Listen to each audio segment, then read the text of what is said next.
사도행전 3장 1절부터 10절까지 말씀입니다.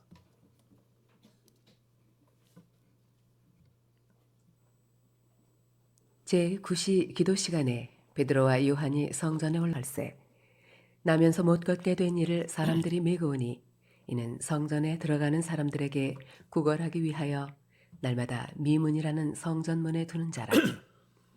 그가 베드로와 요한이 성전에 들어가려 함을 보고 구걸하거늘 베드로가 요한과 더불어 주목하여 이르되 우리를 보라 하니 그가 그들에게서 무엇을 얻을까 하여 바라보거늘 베드로가 이르되 은과 금은 내게 없거니와 내게 있는 이것을 네게 주노니 나사렛 예수 그리스도의 이름으로 일어나 걸으라 하고 오른손을 잡아 일으키니 발과 발목이 곧 힘을 얻고 뛰어 서서 걸으며 그들과 함께 성전으로 들어가면서 걷기도 하고 뛰기도 하며 하나님을 찬송하니 모든 백성이 그 걷는 것과 하나님을 찬송함을 보고 그가 본래 성전 미문에 앉아 구걸하던 사람인 줄 알고 그에게 일어난 일로 인하여 심히 놀랍게 여기며 놀라니라. 아멘. 사도행전 1장 2장은 신약의 교회가 인간의 역사 가운데 어떻게 나타났는지, 오순절 성령 강림 이후에 탄생한 교회가 성령의 충만을 입은 성도들로 인해서 얼마나 세상에 놀라움과 두려움을 가져다 주었는지 기록했습니다. 그리고 3장부터 8장까지는 예루살렘 교회의 삶과 성장 그리고 시련이 기록되어 있는데 특히 3장과 4장에는 베드로의 설교 두 편이 기록되어 있습니다. 먼저 베드로의 설교는 우리가 잘 알고 있는 오늘 이야기로부터 시작이 됩니다. 베드로와 요한이 제9시 기도 시간에 성전에 올라갔습니다. 당시 경건한 유대인들은 아침과 저녁 상번제 사이에 정오 시간에도 기도를 드렸는데 이 전통은 다니엘 때부터 시작되었던 전통이었습니다. 초기 예루살렘 교회의 성도들도 대부분이 유대인들이었기 때문에 교회를 다니면서도 유대교의 전통을 따라서 기도 시간을 지키려고 했던 겁니다. 제9시 그러니까 우리나라 시간으로 오후 3시에는 가장 사람들이 붐빌 때죠. 베드로와 요한이 기도하러 성전에 올라갔을 때 성전 미문 앞에 나면서부터 걷지 못한 사람이 앉아 있었습니다. 이 사람은 나면서부터 걷지 못한 사람이었고 4장 22절에 있는 말씀을 보면 이 사람이 40살 정도 되는 사람이었습니다. 그래서 가족들, 친구들이 날마다 미문이라고 불리는 그 문 앞에 데려다 놓으면 거기서 구걸을 하면서 살아왔던 사람이었죠. 이 사람의 무력함은 요한복음 5장에 나오는 38년 된 병자를 닮아 있습니다. 그 사람도 스스로 움직일 수 없는 사람이었으니까 누군가의 도움을 받아야 되는 사람들이죠. 성경에 이렇게 무력한 사람들의 이야기를 기록한 이유가 있습니다.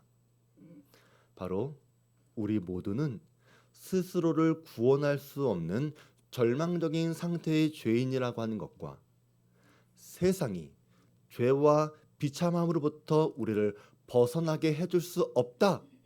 이것을 성경은 말하고자 하는 것입니다. 그래서 이 무력한 사람들을 보면서 우리 자신을 바라보라는 것입니다. 이 사람이 우리의 모습이고 우리도 저 안진뱅이와 같은 사람들이다. 이것을 말하는 겁니다. 유대인들은 나면서부터 장애를 가진 사람들을 보면서 그 부모들의 죄 때문이라고 생각하는 경향이 있었습니다. 우리 사회도 이런 생각을 가진 사람들이 많죠.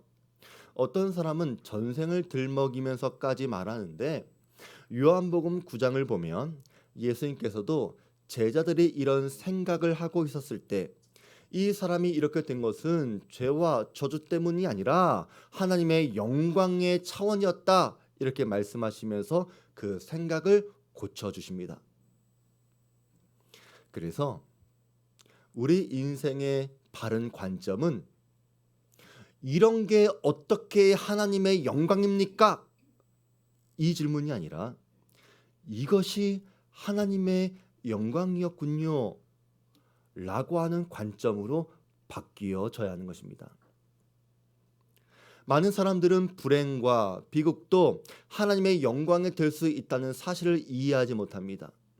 그래서 스스로 납득할 수 있는 답을 찾은 게 고작 죄, 저주, 불행, 이렇게 우리의 불행을 설명하려고 합니다. 하지만 하나님의 바른 믿음이 인생의 바른 해석을 가져다 준다는 거예요. 그래서 나는 이해할 수 없지만 주님께서 이 일도 하나님의 영광을 이루게 하심이라면 주님, 내가 그런 영광을 돌리는 삶을 살아가겠습니다 라고 하는 인생의 목적으로 바뀌어야겠죠. 우리 성도들도 하나님께 제대로 된 인생의 목적을 찾을 수 있는 분들 되시기 바랍니다. 영광을 돌릴 수 있는 삶을 죄와 저주의 삶이라고 해석하면서 좌절하거나 주저앉지도 마시길 바랍니다. 그런데 이렇게 말하면 의문이 드는 사람이 있을 겁니다. 성전 미문 앞에 앉아있던 그 안진뱅이가 하나님께 영광을 돌렸다는 사실은 알겠습니다. 하나님께서 그를 고쳐주셨기 때문이죠. 하지만 다른 안진뱅이들은 어떻습니까? 다른 장애를 가진 사람은 어떻습니까? 다른 질병을 가진 사람은 어떻습니까? 우리가 이 일을 어떻게 이해해야 합니까? 이런 질문이 생길 수도 있을 거예요. 이것은 제가 이따가 다루겠지만 우리가 한 가지씩 알고 있는 진리를 가지고 인생의 문제를 풀어가 보자는 거예요. 중요한 것은 우리한테 장애 혹은 질병 혹은 어떤 어려움이 주어졌다고 해서 그것을 불행이나 저주로 생각하는 것이 아니라 그 일도 하나님의 영광을 위한 것이라고 하는 분명한 예수님의 말씀 위에 여러분의 믿음을 세워가 보라는 것입니다. 우리가 다시 말씀으로 돌아가면 유대인들한테는 구제하는 것이 경건의 중요한 부분이라고 생각했고, 그래서 성전에 기도하러 올 정도의 유대인들이라면 자신의 경건을 위해서라도 이 사람을 그냥 지나칠 수가 없었겠죠.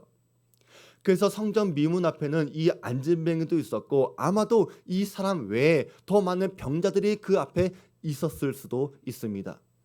그런데 베드로와 요한이 주목한 사람은 바로 이 안진뱅이였다는 겁니다. 이 안진뱅이는 이날만 특별히 성전 미문 앞에 앉아 있었던 것이 아닙니다.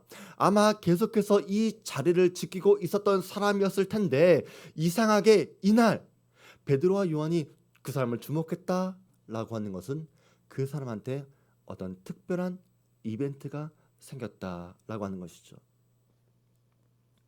성경에서 하나님의 얼굴을 내게 향하여 비추신다라고 하는 말이 하나님의 임재를 의미한다. 제가 말씀을 드린 적이 있죠.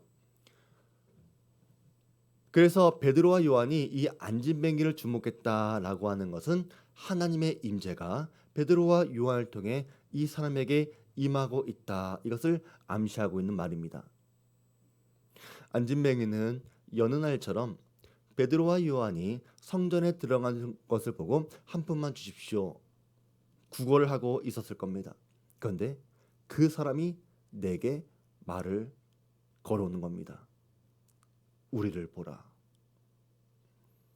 지금까지 자선을 베푸는 사람들 중에 아무도 이 사람한테 말을 거는 사람이 없었을 겁니다. 그저 동정의 눈빛으로 바라봤던지 아니면 무관심하게 대했을지도 모릅니다. 그런데 이 두 사람이 우리를 보라 라고 말했을 때 이 안진뱅이는 그들이 무언가 대단한 것을 줄까 기대하면서 이 두 사람을 쳐다봤습니다. 그런데 베드로가 말합니다. 은과 금은 내게 없거니와. 이 말을 들은 안진뱅이는 어땠을까? 은과 금을 아주 중요하게 생각하는 사람들은 은과 금이라고 하는 단어가 아주 잘 들릴 겁니다. 무슨 다른 이야기를 하다가도 그때는 뭐 무관심하게 잘 들리지 않아도 은과 금이란 단어가 들려지게 되면 눈이 초롱초롱해지고 그 사람을 주목하게 되는 거예요. 근데 은과 금을 주목하는 그 안진뱅이한테 베드로와 요한이 은과 금은 내게 없거니와로 시작했을 때 어쩌면 그 뒤에 말이 더 중요한 것이 있을 거다 생각하는 것보다 실망하는 마음이 더 커질 수도 있었겠죠. 근데 베드로와 요한이 은과 금은 내게 없거니와 라고 하는 말은 사실이었습니다. 이 말은 베드로와 요한이 가진 것이 없는 사람이었다, 가난한 사람이었다, 사도들은 원래 무소유의 사람이다, 이것을 말하는 것이 아닙니다. 우리가 사도행전 2장에서 본 것처럼 교회는 서로의 필요를 채워주다 보니까 은과 금도 다 팔아주면서 서로를 도와주었던 것이 공동체의 모습이었다. 이것을 우리가 봤죠.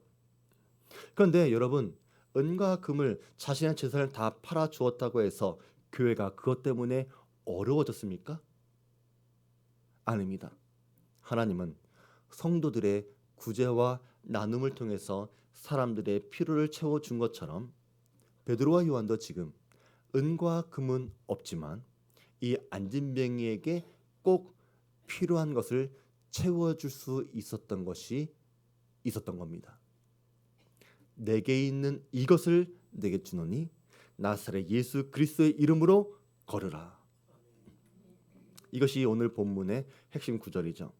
내게 있는 이것, 나사렛 예수 그리스도의 이름. 이 말을 마치고 베드로가 안진뱅이의 오른손을 잡아 일으키니까 곧 발과 발목에 힘을 얻고 일어서게 되었습니다.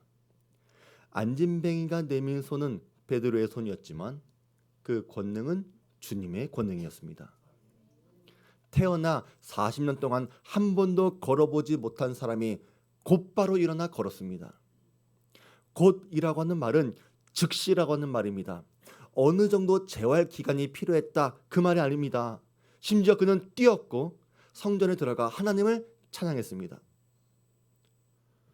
그런데 여기서 그가 하나님을 찬양했다라고 하는 말도 그냥 넘어가서는 안 됩니다. 왜냐하면 나사렛 예수 그리스도의 이름으로 일어나 걷게 된 것을 하나님께서 행하신 일이라고 연결을 할 수 있었다고 하는 게 이 사람한테 일어난 진짜 기적이라는 겁니다.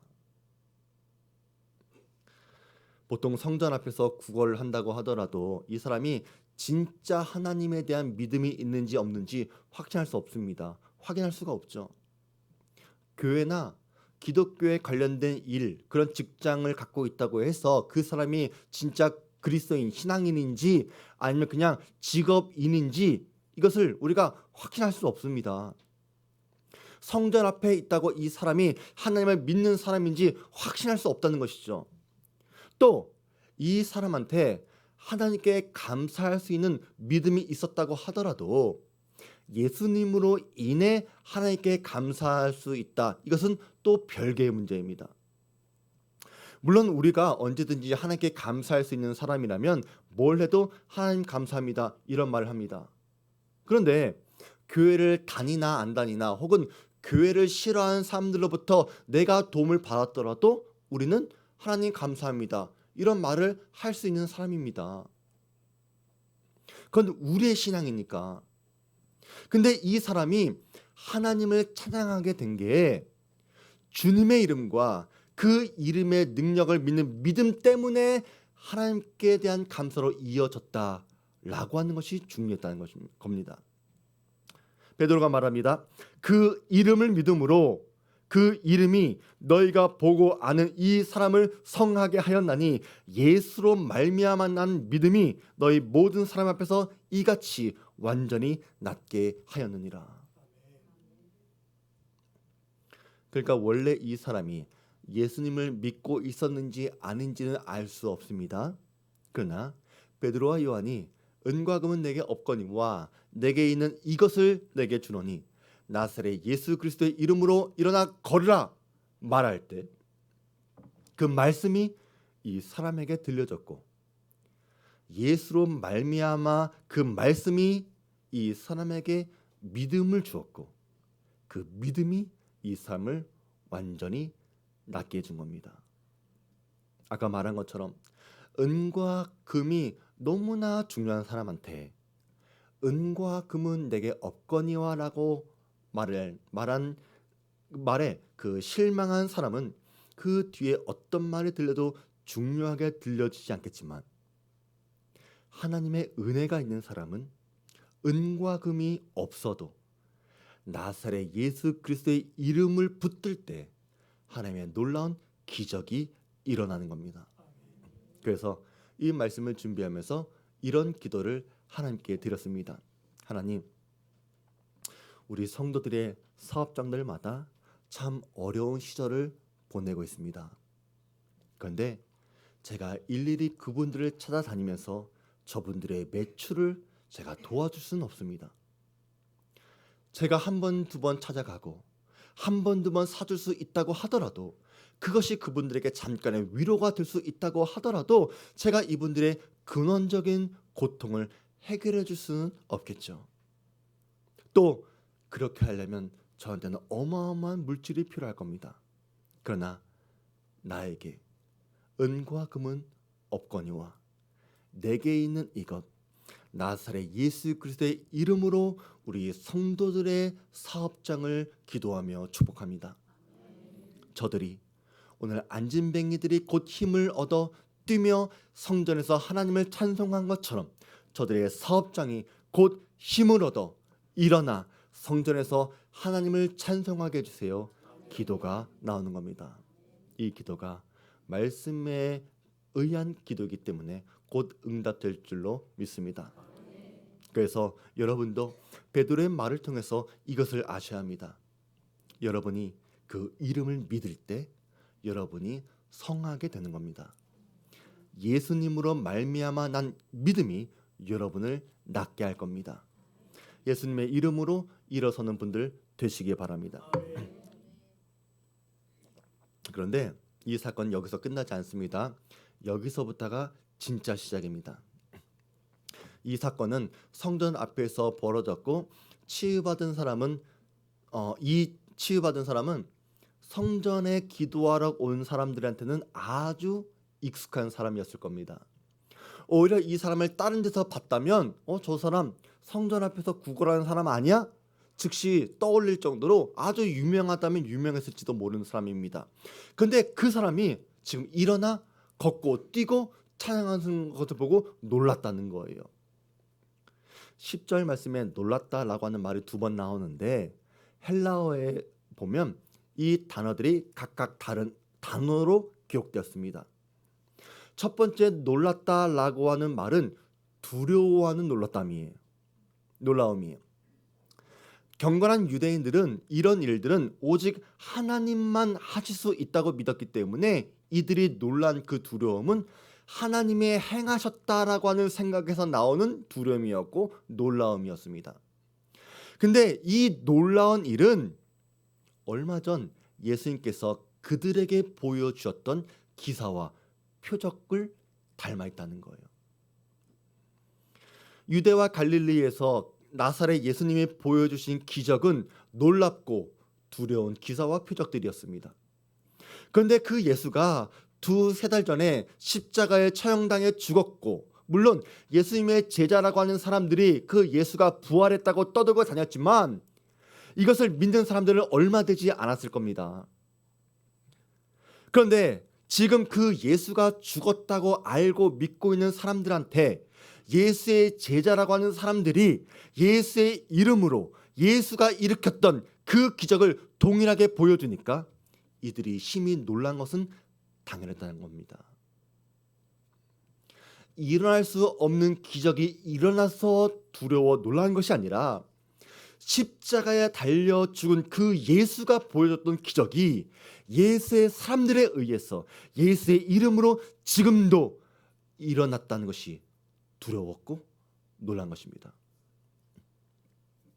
2번째로 놀랐다고 하는 말은 무아지경이 됐다는 말입니다. 놀라서 까무러치게 되었다 그 의미죠. 이것은 나면서부터 걷지 못한 사람이 단번에 치유받게 된 이 사건을 초자연적인 기적으로 받아들였다는 그 마음에서 온 놀라움입니다.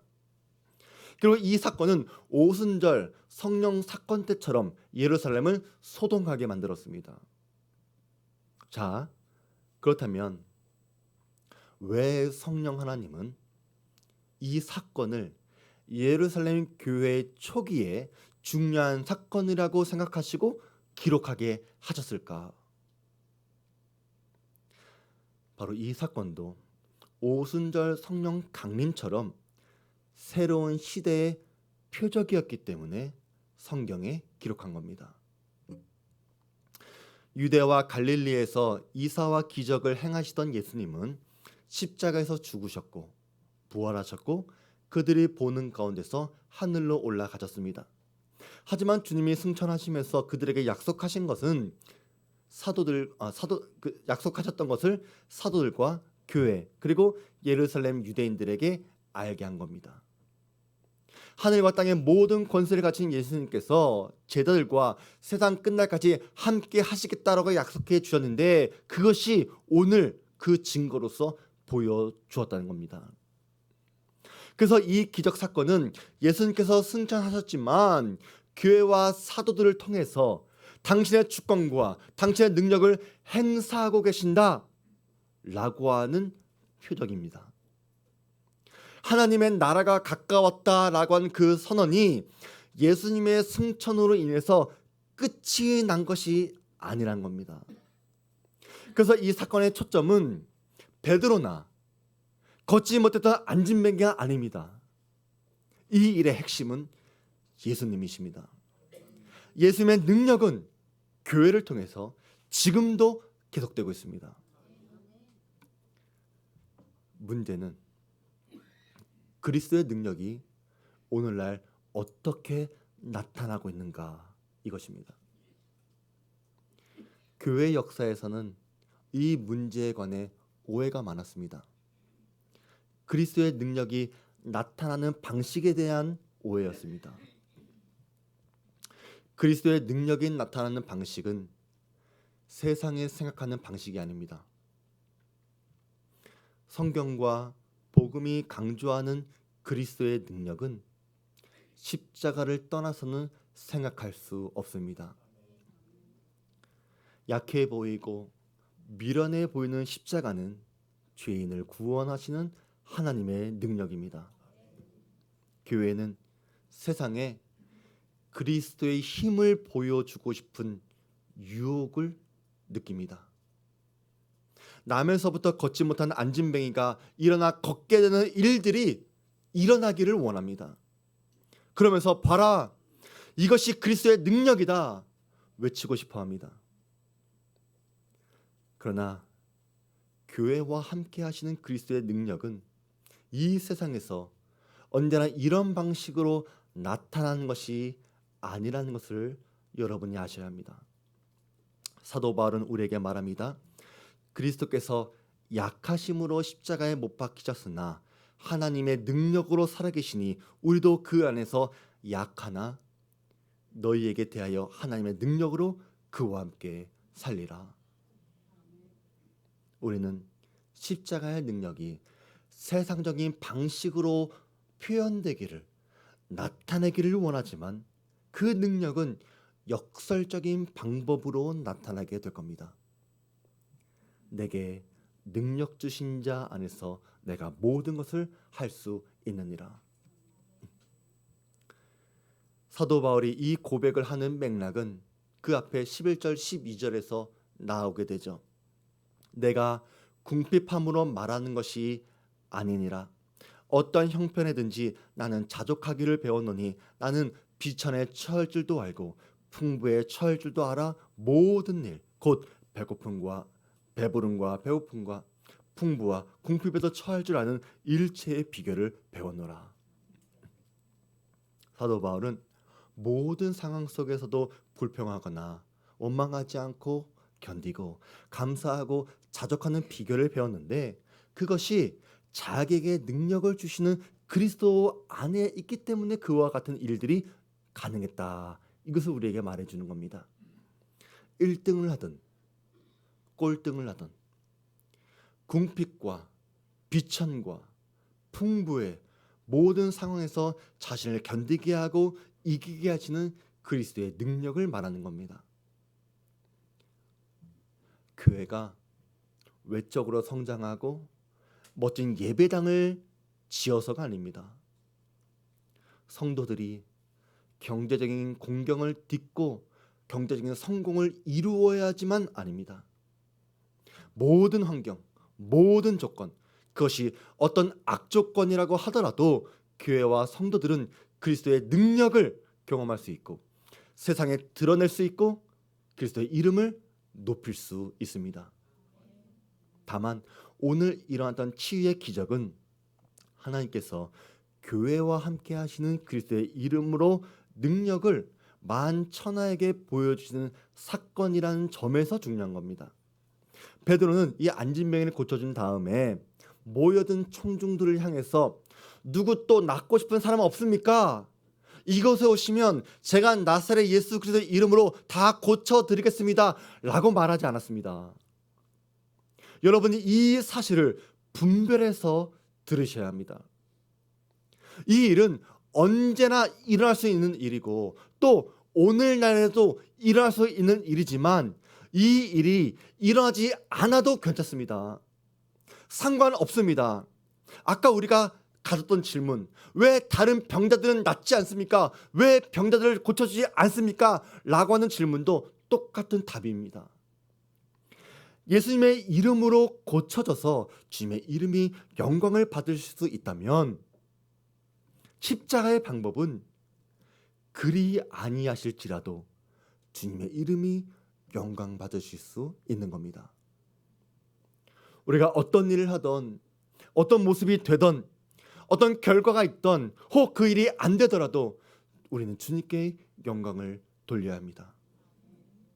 그래서 우리는 병에 걸린 사람들을 위해 병낫기를 간구할 수 있습니다.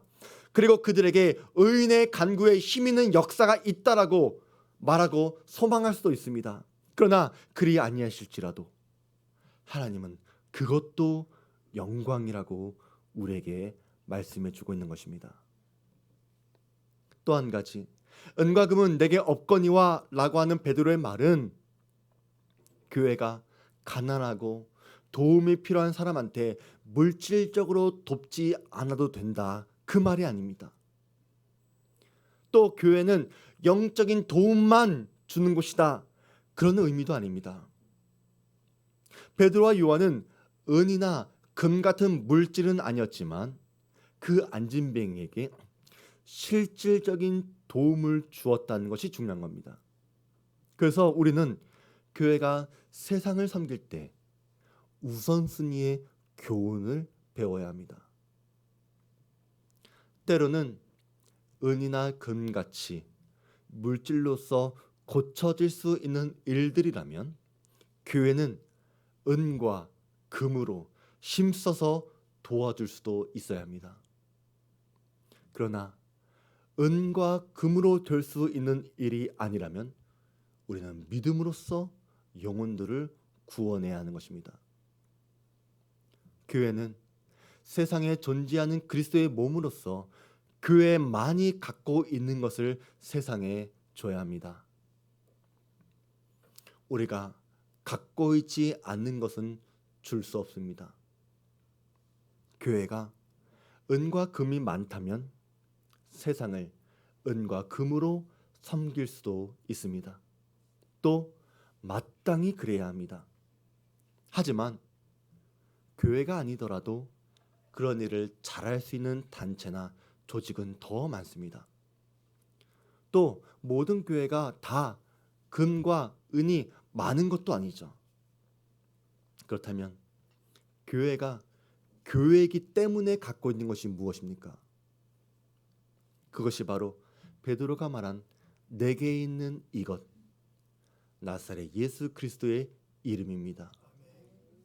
교회는 나사렛 예수 그리스도의 이름이 있어야 합니다. 그래야 교회입니다. 그리스도의 이름에 능력이 없다면 그것은 교회가 아닙니다.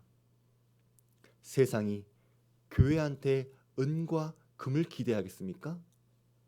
물론 어느 정도 기대하는 사람들, 기대하는 곳도 있습니다. 그러나 세상이 진정으로 교회에게 구해야 할 것은 나사렛 예수 그리스도의 이름을 구해야 하는 것입니다. 나사렛 예수 그리스도의 이름으로 은과 금이 쓰여질 수도 있지만, 은과 금이 없어도 나사렛 예수 그리스도의 이름으로 인한 능력으로 세상을 구해줄 수 있어야 합니다. 교회는 세상이 기대하는 것보다 그 이상을 줄 수 있는 곳입니다. 그것은 교회만이 줄 수 있습니다. 그것이 나사렛 예수 그리스도의 이름의 능력입니다. 이 안진뱅이가 상징하는 것은 죄로 타락한 세상과 인간이라고 말씀을 드렸습니다. 타락한 세상과 인간은 스스로를 고칠 수 없습니다. 오늘날 세상은 교회가 이 문제들을 해결해 주거나 또 그 기대할 것을 기대하지도 않습니다. 그저 교회들은 도덕적으로 기여해 주거나 심리적으로 안정감을 주거나 아니면 어떤 평안을 주는 장소, 그런 정도로 기대하겠지만, 사실 그런 거라도 기대라도 하면 다행 아닙니까? 오늘날 한국 사회에서 교회의 위치가 그 정도가 아닙니까? 그러나 교회는 윤리적인 곳이나 지적인 곳이 아닙니다. 교회는 영적인 생명과 능력으로 세상과 구별되는 곳입니다. 교회의 정체성은 베드로의 말에서 찾아야 하는 것이죠. 우리의 정체성은 은과 금이 아닙니다. 우리가 은과 금을 많이 갖고 있다고 해서 그것이 하나님의 축복을 증명해 주는 것이 아닙니다. 나사렛 예수 그리스도의 이름이 교회의 정체성입니다. 그것이 예수 그리스도의 이름이고 생명입니다. 그러나 예수님의 이름을 마술적인 능력이라고 오해해서도 안 됩니다. 우리가 나중에 보겠지만 유대인 제사장 스게와의 7 아들이 바울이 흉내내면서 예수님의 이름으로 귀신 들린 사람을 명령했다가 오히려 귀신의 공격을 받은 적도 있습니다. 나면서부터 걷지 못한 사람을 고친 능력은 예수님의 이름이 갖고 있는 마술적인 능력이 아니라 온 세상을 다스리시는 그리스도의 능력인 것입니다. 여러분들은 이런 데서 그리스도인으로서의 정체성을 잃어버리면 안 됩니다. 내가 교회에 다니는 사람인데, 내가 그리스도인인데 세상에서 성공하지도 못하고 변변치 못하게 살아가는 것은 아닐까? 내가 그리스도인인데 내가 중병에 들어서 혹은 나이가 들어서 하나님의 영광을 가리는 것이 아닐까? 여러분이 그렇게 생각할 수도 있겠지만 그것은 마귀가 주는 생각입니다. 그리스도인의 정체성은 이런 데서 찾는 것이 아니죠. 교회는 초자연적인 곳입니다. 그렇다면 교회의 능력도 초자연적이어야 합니다. 세상의 권력, 재산, 재력, 여러분 그것이 초자연적인 능력이 아닙니다. 우리는 의사라든지 어떤 과학적인 힘이라든지 숫자적인 계산을 의지하려고 하는 합리적인 태도도 위험합니다. 또 반대로 영적인 것이 최고라고 말하는 그 태도도 위험합니다. 우리는 하나님께서 허락하시는 한도 안에서 모든 수단을 사용할 수 있지만 우리만이 가졌고 우리만이 줄 수 있는 그 능력을 의지하며 세상을 살아가셔야 합니다. 예수님은 공생의 기간에 유대와 갈릴리의 모든 병자들을 고쳐주신 것이 아닙니다. 베드로도 그렇고 바울도 그렇습니다. 그래서 이 일들은 어디까지나 하나님의 표적 예고입니다. 예수님께서 그리스도이시고 구원이시고 교회가 예수 그리스도의 이름을 갖고 있다는 증거, 예수님은 여전히 교회를 통해 세상을 다스리시고 새 시대가 시작되었다고 하는 그 표적으로서 우리는 이해해야 합니다. 그래서 우리한테 소망이 있어야 합니다. 지금 당장 우리한테 이런 표적이 약속되어 있다, 그것은 아닙니다. 하나님은 언제 어느 때라도 그 기적을 일으켜 주실 수도 있지만 그것이 아니어도 하나님께서 우리의 아버지가 되어 주시고 우리가 예수님의 이름으로 살아갈 때 주님께서 우리의 능력이 되어 주실 거라고 하는 그 사실, 그리고 장차 다가올 하나님의 나라가 있구나, 이것에 우리의 소망을 두어야 합니다. 언젠가 하나님의 나라가 임할 때 이 세상의 모든 장애를 가진 사람도, 중한 질병을 고통받는 사람도, 죄에 매여 죽어가는 어떤 영혼도 새로운 삶으로 거듭나서 자유와 축복을 누리게 될 겁니다. 뛰고 걸으며 성전에 들어가 하나님을 찬송했던 그 안진뱅이들처럼 그 날이 오게 되는 것을 우리 모두는 보게 될 겁니다. 이것이 여러분의 소망이 되게 하시길 바랍니다. 우리 말씀을 기억하면서 우리 다 같이 찬양하겠습니다.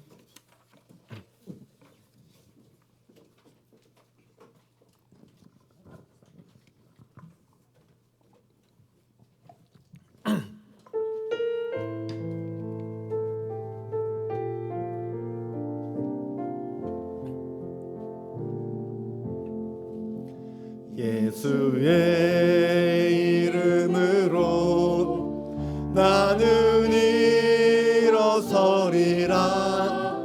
주가 주신 능력으로 나는 일어서리라. 원수가 날 향해 와도 쓰러지지 않으리. 주가 주신 능력으로, 주가 주신 능력으로, 주가 주신 능력으로 예수의 이름으로 일어서리라.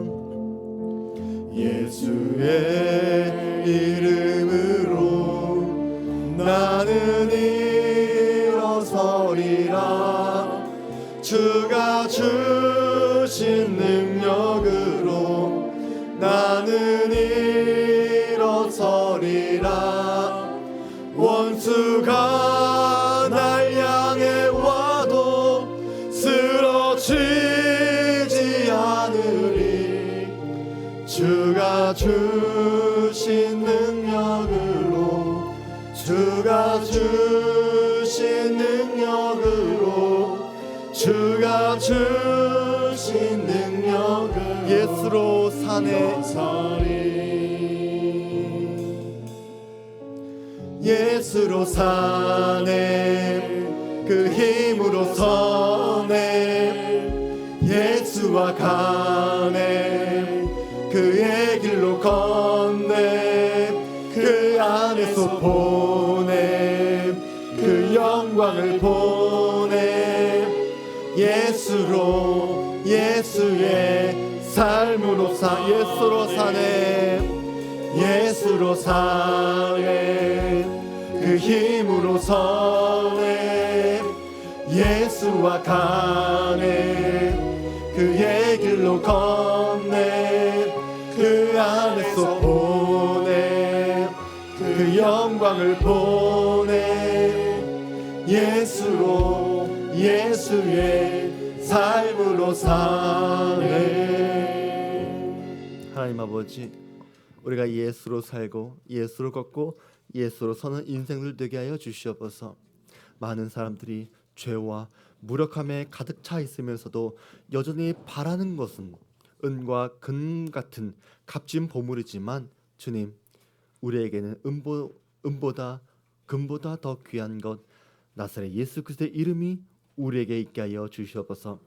나사렛 예수의 이름이 선포될 때 눈먼 자와 병든 자, 걷지 못한 자들이 고침받게 되는 것처럼 오늘 우리의 입술에서 믿음으로 고백된 예수 그리스도의 이름이 우리 안에 연약한 자들을 고쳐주시고 가난하고 궁핍한 자를 부유하게 하시며 하나님을 알지 못하여 여전히 죄 가운데 머무는 자들에게 구원의 빛을 비춰 주시옵소서.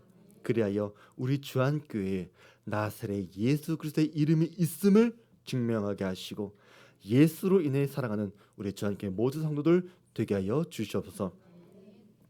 이제는 우리 구주 예수 그리스도의 은혜와 지극히 크신 하나님의 사랑하심과 성령 하나님의 감동 감화 내주 위로 교통하심의 은혜가 내 안에 예수 그리스도의 이름이 있음을 확신하며 주의 이름으로 힘있게 살아가기로 결단한 우리 사랑하는 모든 주한교회 성도들 위해와 저들의 가정과 직장과 사업이 지금부터 영원함께 있을지어다. 아멘.